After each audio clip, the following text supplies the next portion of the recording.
klausimas lietuvių gyvenančių užsienyje ryšys su Lietuva nėra naujas.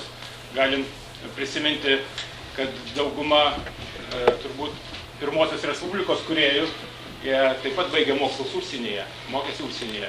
Vėliau dauguma grįžo į Lietuvą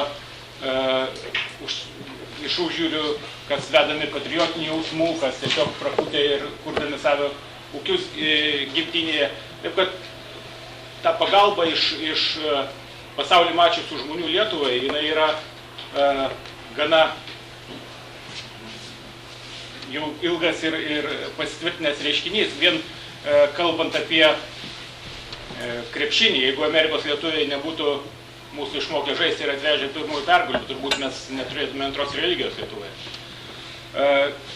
Tuo pat metu vienas iš aktyviausių sporto iniciatorių, sporto vystymo iniciatorių Lietuvoje buvo Stepas Darius. Ir kaip tik šiemet mes minime 80 metų ir Lietuvoje paskelbti šie metai Stepo Dariaus ir Stasio Girėno. Tas jų skrydis pasibaigęs tragiškai, galbūt kartais mūsų yra tikrai vertinamas kaip tragedija, bet aš siūlyčiau pažiūrėti tai kaip į tikrai pergalę to veiksmus suvienyje pasaulio lietuvius ir būtent tas simbolinis turbūt gestas buvo nemažiau svarbus negu tas nuotolis skrydžio ar kiti parametrai, kurie tiems laikams buvo taip pat labai įspūdingi. Bet dabar yra kitas pasaulis. Pasaulis daug mažesnis, nėra sienų, barjerų, nėra bendravimų problemų, nebūtina skristi toli, virtualus bendravimas visai kitas ir užsienio gyvenančių lietuvių santykių su Lietuva turbūt taip pat pasikeitė ir tie ryšiai yra dabar kitokie. Aš nesutikčiau, kad jie susilpnėjo ir išnyko. Tiesiog yra kitas laikmetis ir mes turime ieškoti kitų būdų, kaip bendrauti, kaip prisikviesti žmonės atgal. Galbūt tai yra labai svarbus ir būtent praktiškumo aspektas, nes mes gyvenam galbūt truputį mažiau romantiškame, daugiau praktiškame pasaulyje dabar. Bet tikrai jūsų žinios yra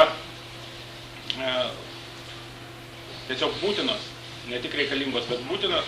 Juk kas geriau negu pabuvęs užsienį gali pasakyti, kad čia kažkas Danijoje, pavyzdžiui, veikia daug geriau negu pas mus Lietuvoje.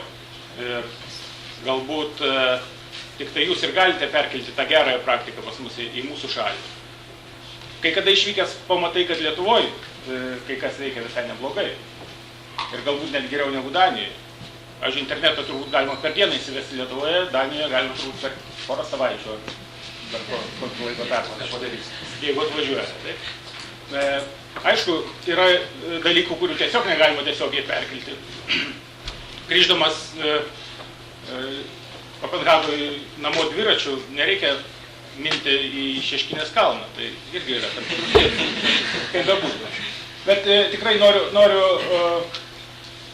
labai nuoširdžiai pasidžiaugti, kad jūs čia gausiai susirinkote, pasveikinti ir palinkėti, kad šiandien padėtumėt tvirtus pamatus ilgam bendravimo procesui tarp Lietuvos verslo ir išvykusių laikinai gyventi į užsienį lietuvių.